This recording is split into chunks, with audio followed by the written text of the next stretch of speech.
ED, Yo, in the wise words of former 49ers assistant Mike McDaniel, I'm not going to apologize for a win. Oh boy, but do I have some issues?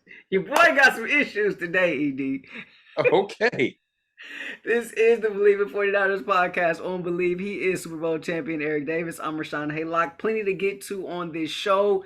Niners win their fourth in a row. Right, we get to hand out some game balls. Who we hand out our game balls to? ED will have some. I'll have some as well. We'll break down this whole game, this win over the New Orleans Saints, the 13 to nothing nail biter. That is, this defense continues to show up. So we'll talk about that as well. But as always, we want to encourage you to continue to download, subscribe, rate, and review. We're located wherever you find your podcast. If there's a like or a follow button on your particular podcast subscription service, go ahead and hit that like or follow button. Feel free to get involved in the show on social media. I'm at Haylock on Twitter. He is at _ Eric Davis _ and on Instagram, I am at Watch Ray Ray. He is at ED25. As always, we are brought to you by the fine folks at Bet Online. Oh, got it right this time. I got it Look right. at you. Hey, now, whoever said progress was a slow process wasn't talking about me. Look, basketball's here, football's here. Look, whatever you want. Bet Online has you covered. They remain your number one source for all your sports betting needs this season. You always find the latest odds, team matchup info, player news, and game trends at Bet Online. And as your continued source for all sports wagering information, Bet Online features live betting, free contests, and giveaways all season long. Always the fastest and easiest way to bet all your favorite sports and events, whether that's the NFL, NBA, NHL, MMA, tennis, boxing, or even golf. Head over to betonline.ag to join and receive your 50% welcome bonus with your first deposit.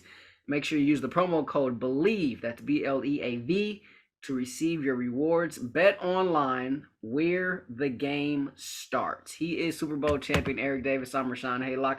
Where do we start with this one, ED? First, well, game balls. Who you got? Oh, I mean, you pitched a shutout. I'm going across the board. The only way you do that is for you to have a day defensively.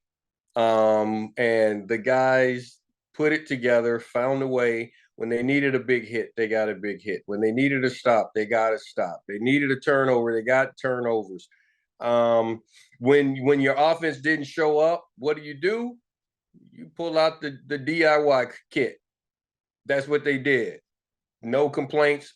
Game balls across everybody on the defense. It's rare that I do that. You know that.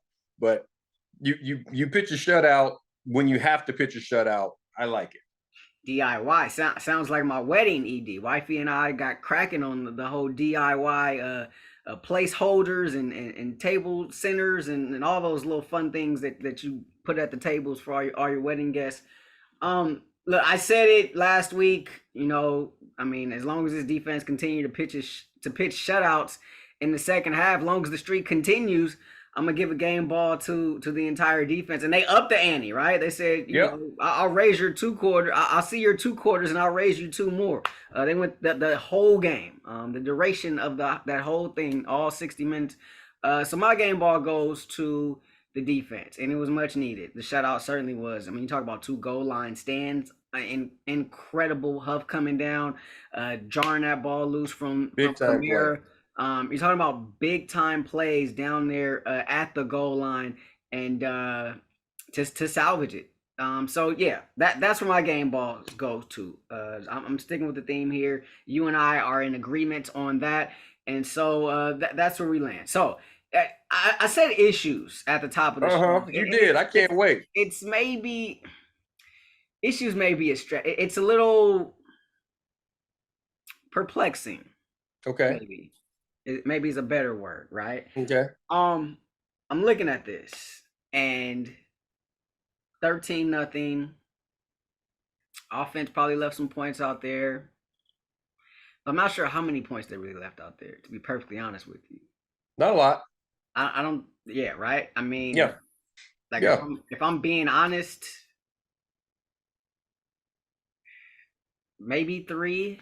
I mean, like, I don't know. There were a whole lot of points that they left out on the field, right? I mean, Yeah, they didn't leave a lot. I mean, even there was one pass that early in the game, and people were tweeting me because you know how I always tweet during the game, and then there was one pass that 10 missed to, was it McCaffrey up the sideline on a swing pass or something like that, and everyone was, and guys were talking about the quarterback this, that, and blah blah blah. yo, wheel route. Jimmy can't And hit the then wheel route. the wheel route, yeah, and I was like, and what I responded back to him, I said, okay, he left a 20-yard play on the field. They still would have had to do more to score. It's not like that they were going against a slouch of a defense.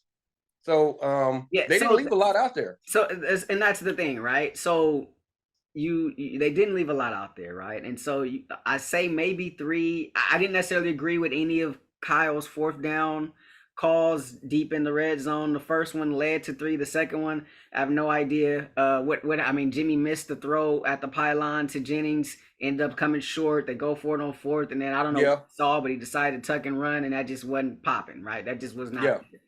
And so, but it's and we go back to this, right? And you know what? Let me say something right. No, I'm gonna let you finish this, but I got to get back to that. No, you go, because I don't want you to forget. Well, no, I'm gonna say, Jenny, where it's like, okay, Jimmy missed a throw to Jennings where he had to stop, and it was a little bit behind him and all, right? Yeah. And I remember they were saying that. I think Mark Sanchez even said something about that.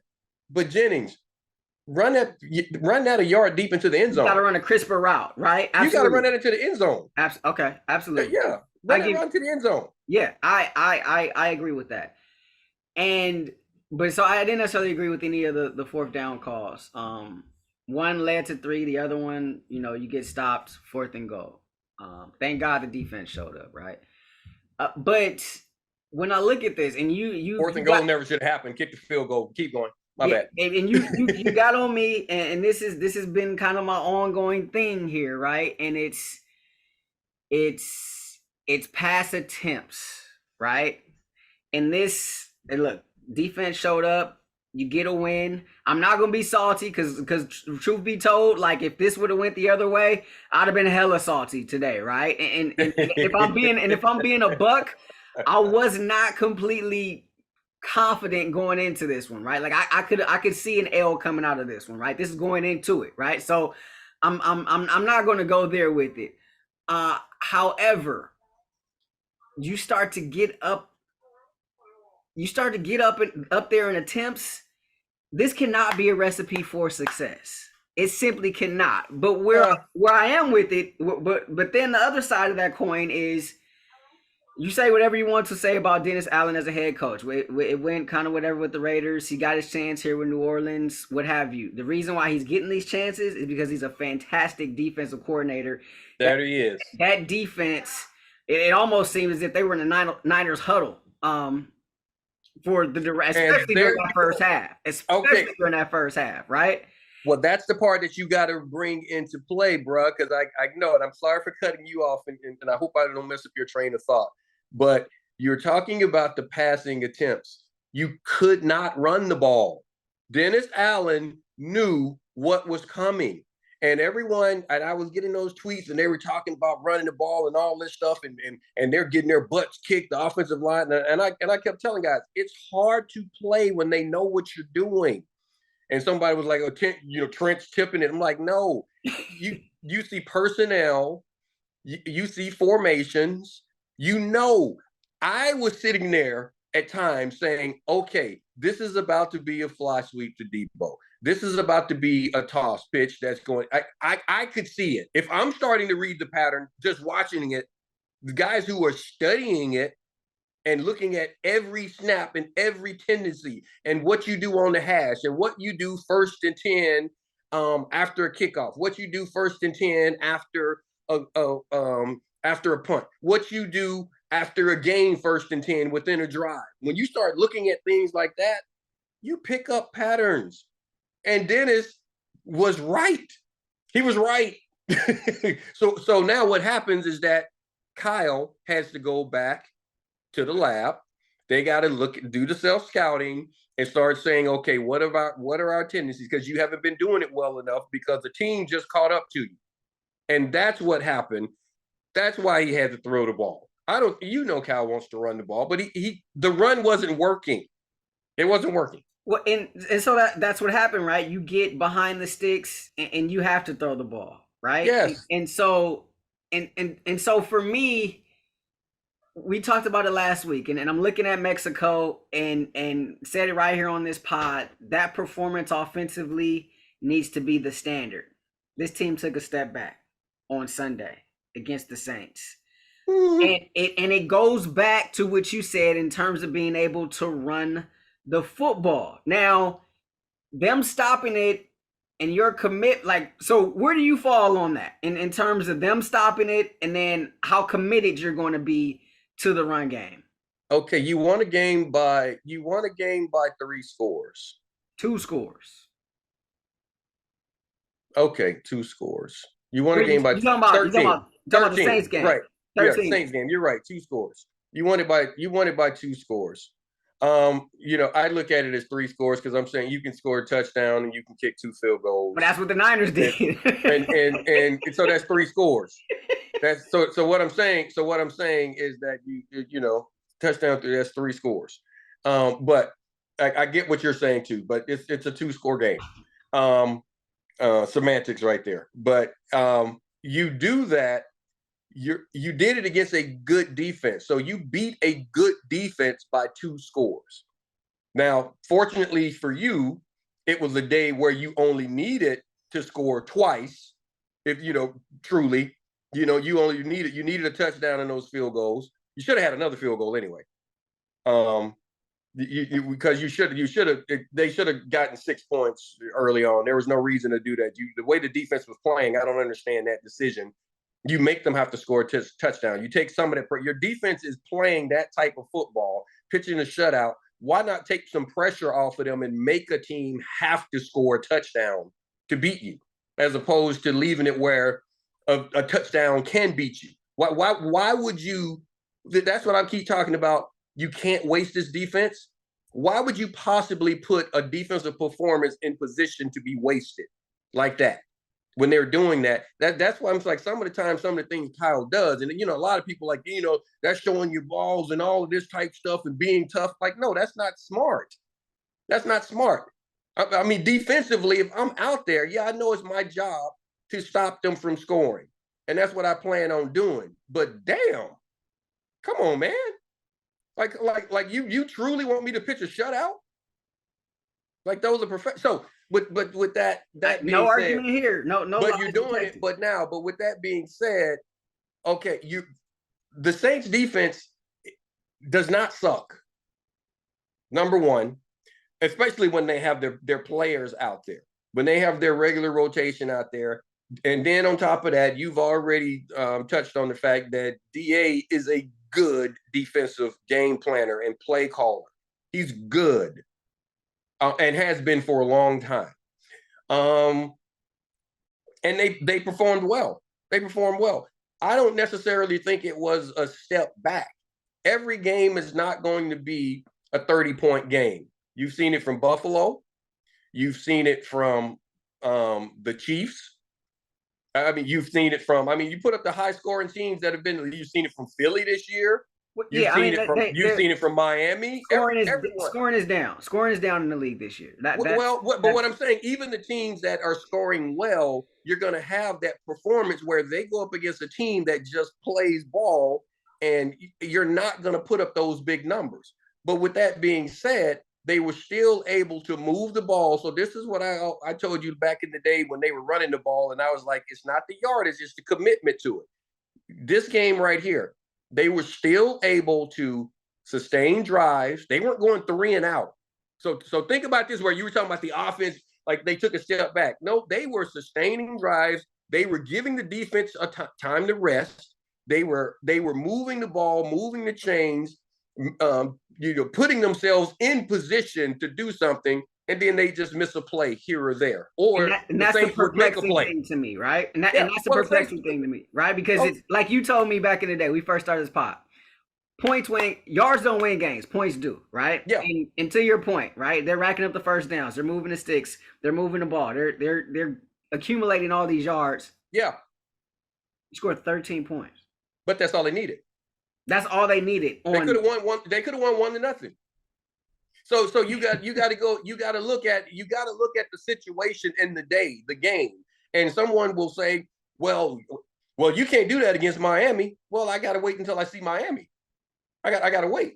I don't know if you can do. I don't know if you can do that. I see what you're saying, but I think it's safe to say, like, I don't know that you can go into every game thinking you're gonna win 13-0. Oh, no, and they don't. They don't. They're not going into any game expecting to win 13-0. The defense is not going into a game expecting to win 13-0. You're going into a game expecting your offense to give you 3 scores. Now, the day may come to where that ain't the case. A couple of years ago, even they had like a top 5 defense, and they went down to New Orleans and gave up 40. Yeah, it's a great or something game. like. Yeah. So the offense had to score 41 for you to win. That's what happens sometimes, and there's nothing you can do about it. As good as this defense is, you played Kansas City and you got thumped. You couldn't stop Kansas City to save your life. So that's why it depends on the day. So no, you're not going into the game expecting to win 13-0. No, you're not. But it's nice to know that you can. It's a confidence builder that you did. You know that the defense is capable of keeping you in a game like that while you're figuring it out, which gives you an opportunity to figure out a lot of different things, and also to take other chances and start to do other things because you know that you can and did win that type game. So when you get in those situations, that's what I like about them moving forward, and why I can't wait for the Miami game that we'll get into later in the week. But that's why I kind of like some of the things that have happened. You've played ugly football and you lost. You had to figure out how to do certain things and what it took for you to get yourself into this situation. And now you got a win streak going, 4 games in a row. You figured out what you need to do to play your brand of football and put yourself in the best situations to do it. And in the process of doing that, you also played a good team and got your ass kicked. So you learned some things that you need to do. And I would imagine that ass kicking taught you some things that you can't do. And I think moving forward, now that you're going to start playing better teams, and the expectations has to be that you have to rise, that's what I want to look at. But I don't think they took a step back in a game that you played a team that came in with their season on the line. Remember, you're playing teams right now that know that if we don't get some wins right now, our season's over. It's over. Yeah. That team was playing for first place in their division. So we're just stuck on the NFC West. In the NFC South, that was a game that they could possibly put themselves in first place in the playoffs if they win. Yeah. You don't think they came ready to play? Yeah. It was obvious they came ready to play. Yeah. So that's what I'm saying, man. You got to don't. I know you always get on the ledge and you're ready to jump. You got to look at the big picture and how it all plays out. Who you're playing against, what's on the line, how important is it to them, whether or not they have the talent to match up. Football's a game of matchups. Do they have the talent to match up and cause you problems? That defensive front could cause this offensive line problems. They can cause anybody problems. They do. So do you have that? And can you win the day? They won the day, 13-0. I'm good with it. Don't apologize for a win, bro. they certainly did win. More on this in a sec. This is the Believe in 49ers podcast. But first, this from Butcher Box. Okay, ED. So we established we're not going to apologize for a win. I'm with you on that, right? Okay. That's how I started off this podcast. You didn't tell everybody that this is Believe in 49ers. Tell people. Go ahead. I mean, that's just it. I just want you to let everybody know it's Believe in 49ers. Yeah, this is Believe Network. That's it. That's right. We not going to apologize for a win. I started the pod. Never. But here's the thing, though, to me, and it's that fine line in with the run not working, and then how committed are you going to be to the run? And so the most impressive drive of the game for me didn't involve any points. Came at the end of the game. Defense forces the goal line stands, like 6+ minutes left in the game.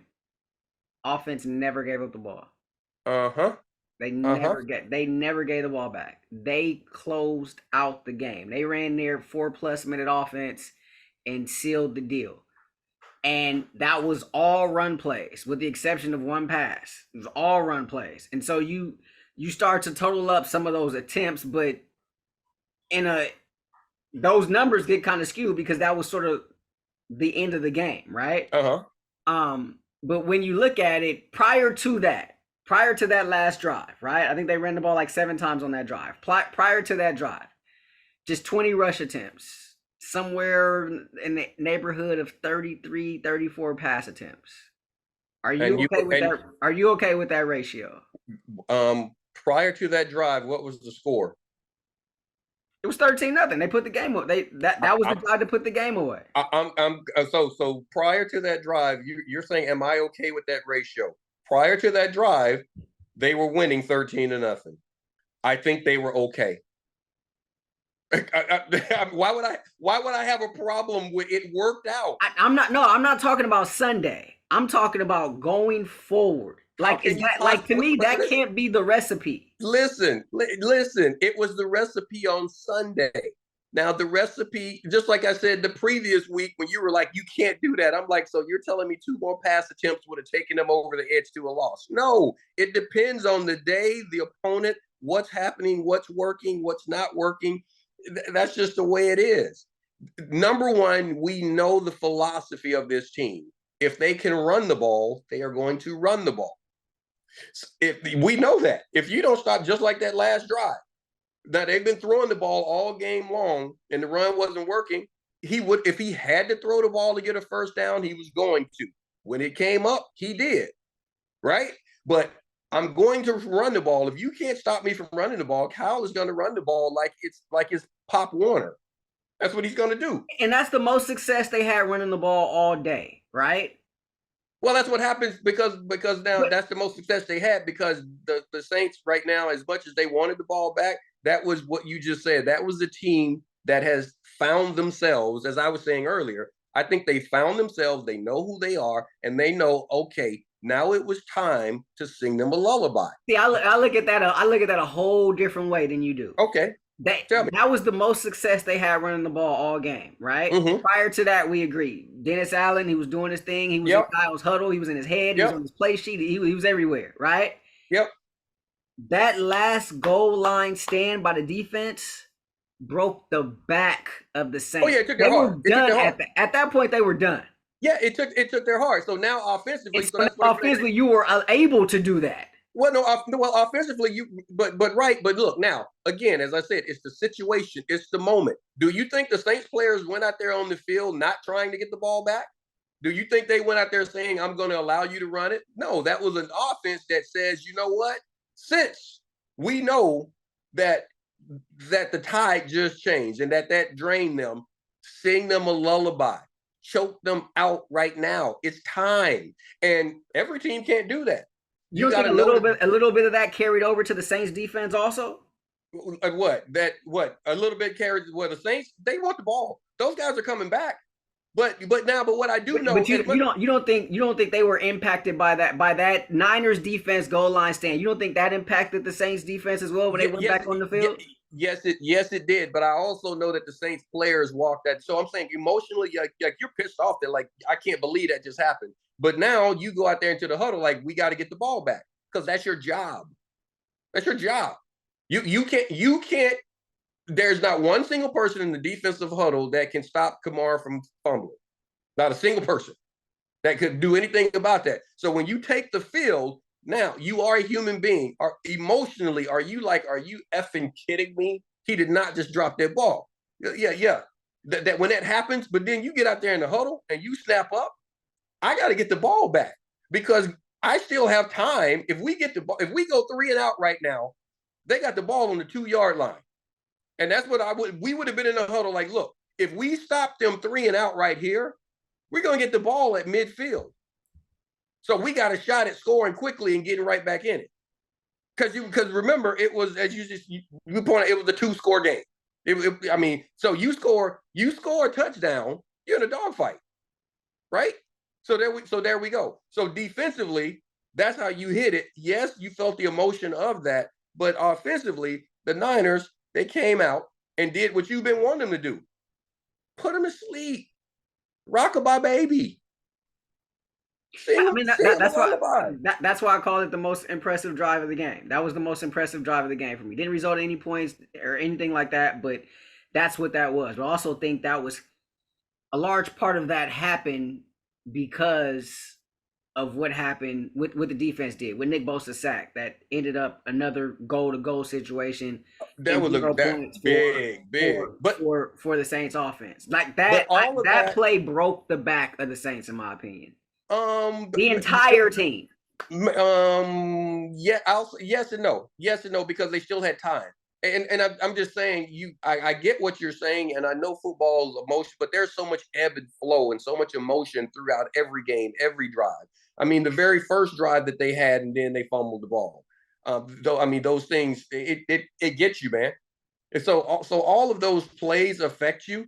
I mean, you get an interception, you're getting ready to take it to the house, and then someone on the backside of the field, they throw a flag on that, which was not. I mean, that should have been an interception. That was a tough call. I thought, oh boy, ran the wrong route. I was like, why?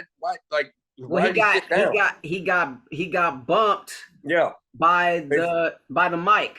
So he. Oh, that's what happened. So he bumped him. So McLeod is coming. He's running that. And he bumped him. He got bumped, so that took him off a beat, and then. And so Jimmy threw the ball. Jimmy threw the ball in the window he should have been in, and he wasn't there because he got bumped. Can't get bumped. He got bumped. Can't get bumped. You can't get bumped. But the flag was nowhere near. The flag was on the other side of the ball, and the flag wasn't a flag. But I mean, they got a break. They got a break. So and they got a break, and that's football. So now what I'm saying, the emotion of a play like that, when you look up there on the screen and you see that, and you're like, "Are you kidding me?" See, I mean, a play like that can take you out. So I'm saying there's so much that happens in a game where things like that go on to where you're just like, you have got to be kidding me. But you block it out, and you go on to the next play and you do your job. So those guys knew they had to get off the field, and they couldn't, because at that point, at that time, that same emotion where you say it broke their hearts, then it energized the Niners, and they came out and said, you know what, let's take advantage of it. And that's what you have to do in a game. Like if I see you limping, I'm going to apply pressure. That's just the way it is. If I see you limping, that's how it is. You play a game, man. You play a game, and I know you got a bad hamstring or knee or ankle or something, and you come out here, I'm pressing. I'm in your face all day long. I'm pressing you. I'm tugging on you. When we walking back to the huddle, I got my hands on your shoulder pads, and I'm weighing you down. You guys, but you got a hurt shoulder. I see that you got that AC joint. I mean, I'm pressing you. I'm pushing you. I'm trying to throw you in the piles. I'm making you have to block me. I'm gonna make you use that arm. That's the game, man. So guess what? If you're emotionally scarred, you can be physically fine, but if you're emotionally scarred, guess what? I'm gonna test your head, and that's what the Niners did in that drive. So I personally have no problems with the way they performed. Like I said, I looked at it and it wasn't they're getting outplayed, and people were telling me that they're getting their butts kicked and they're this, and I was like, no, they just know what's coming and they're playing it well. And when you know what's coming, you're supposed to make it tough on an opponent. That's what the Saints did, but the Niners still found ways to get first downs, to get points. Should have had 3 more points. And then it wouldn't have looked. I don't think you would have felt as bad if it was 16 to nothing, would you? As opposed to 13-0. I think I probably would have.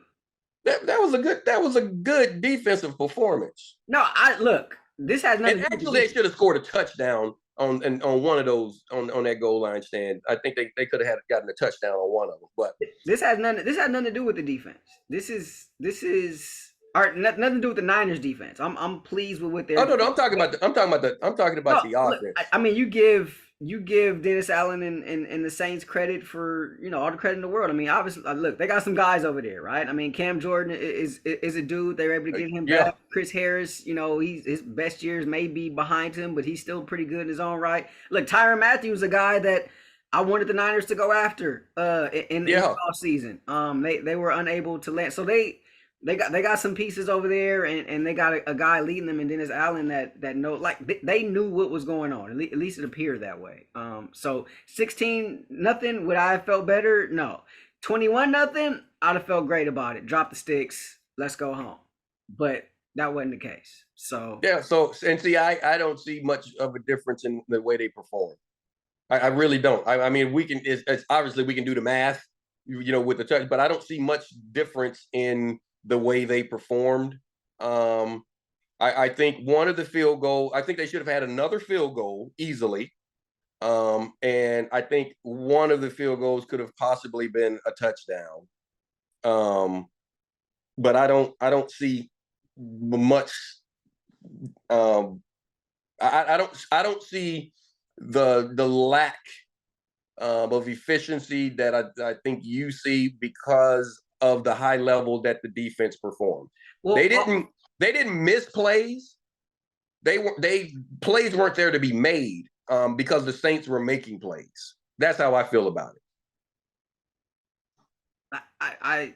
I see what you're saying there, and that's the perplexing thing for me. But off top, I already got an issue with the first field goal. You know how I feel about turnovers, right? You got turnovers in the 7, not 3. Yeah. That's how I feel about that. So off top, I already got an issue with that first one. And then you probably should have had a second one. That didn't happen. You decided to go for it. And yeah, when it was 3-0, I think it should have been. I'm with you on it. At 3-0, going into the half, I think it should have been 10-0 right there. That's how I think it should have been. Because wasn't it 3-0 at the half? Because I think first drive they could have gotten a touchdown. Should have got a touchdown. And then you kick a field goal. It was 10-0 at the half. Okay, so I think it should have been. They should have had another touchdown. 14 at the half. I think it should have been 14. Well, 17 because I think you should have kicked the field goal on one of them. Oh, see, there you go. Yeah. So now you're moving on into my territory. Yeah, but still 17. So the game would have ended that way. That would, to me, that's legit 3 possessions. So, but the game would have ended 17-0 instead of 13-0. And that's what I'm saying. I don't think it's that much off. And you would have been happy with 17-0. You would have been happy. Happier.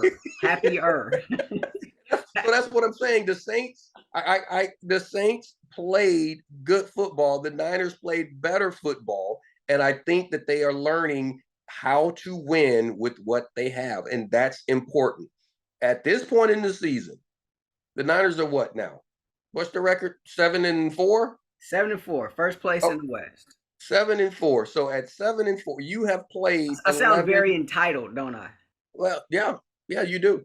But at 11, after playing 11 games, you are what you are. This is it. Nothing's going to change. This is this team. They're not going to all of a sudden come out and be a 45-point a game team for a streak. Not saying that they won't have they may have a 45-point game, but that's not who they are. By no means am I expecting that, but after, and look, it's a tough comparison, right? I mean, the Cardinals defense, I thought, I didn't expect the Niners offense to perform as well as they did against the Cardinals defense down in Mexico. I thought that group was a little bit better than they showed, but granted, I still don't think they're on the level of a Saints defense by any means. So by comparison, but I just think what we saw in Mexico, I thought would be an example of what we would see kind of going forward. And to me, it was, the reason why I say it was a bit of a step back is because, like you said at the top, the running game was not there. But the running game was not there because it was taken away. How many other, like, it's on tape now, right? Yeah. Mm-hmm. So you got other DCs They gonna Yeah, see, they gonna pull this tape out, right? I mean, yeah. and this ain't the first time Oh, well, people they've try already to. been doing it. They've Yeah, already been this doing it. ain't exactly right. This ain't the first time people have been able to try to take the runaway, or that they're going to, or now they got something else that they could probably use to help them going forward, facing this Niners offense. So Well, when that happens, right, yeah. is all this offense can muster is 13 points. That's No, the problem. no, That's gonna be a problem. no. Well, number one again is the situation. It's the defense you're playing against and how they match up against you. And you got to look at that, okay? How they match up against you. Now, easiest thing they're gonna break their own tendencies. They're gonna start to do some things to break their own tendencies. Kyle is smart enough. He's been a coach long enough in the NFL to know how to do that, and he's gonna do that. They'll do some things. The self scouting. They will. They're gonna. He's gonna look at this like, how did they know that? Like, how did they play that so well? I mean, I'm sure he's already. The offensive staff is already on that. They've already dove into that and looked into that. And because they're like, how did they know this was happening? What's tipping and golf? What is it we're doing? And they're going to look at themselves. They're going to self scout. Every football team does that. That's number one. Number two, if you load up to stop something, if I line up and say you are not throwing the ball deep against me, okay, you won't throw the ball deep, but you got to give up something. So are you going to give up the underneath coverage, the intermediate area, or are you going to allow me to be able to run the ball? Because you can take something away. Like I can play Miami and say there is no way Tyreek Hill is ever going to get a ball deep, and I can put in the defense that is going to umbrella and put a roof on top of it, and there's no way you're going to get outside of this roof. I can do that, but now by doing so, I'm going to leave something else open. Now the question is, are you willing to continue to try to bump your head on the roof, or are you going to take advantage of what I give you? So back to Kyle. If you decide you're going to stop the run, do you have the players on your defense? If you're going to attack the run like this, do you have the players that can stop Debo, that can stop Ayuk, that can stop Kittle, and then on third down, you got to deal with Juwan. So, do you have the players that can do that? Because I do have a quarterback that can get the ball to him. Y'all can say is the Yaks or whatever it is, but I got a quarterback that can deliver the ball to them and allow them to do that. So that's it. It still turns into pick your poison. It's one of those deals. So he'll break his tendencies, and every coach. And this is the other thing. Even knowing what I'm going to do, you still have to execute it and stop it. You got to have the players smart enough and athletic enough to stop it. Because just because you know I'm doing it doesn't mean you can stop it. That's number one. Do you have the pieces for your X to match up with my O? And then what if I change something? You don't have to change but one or two things. Because if this formation and this down and distance and this hash mark, I've done this, and you saw it last week, and it was dead nuts on. That team figured it out. Well, guess what? I know they figured it out too.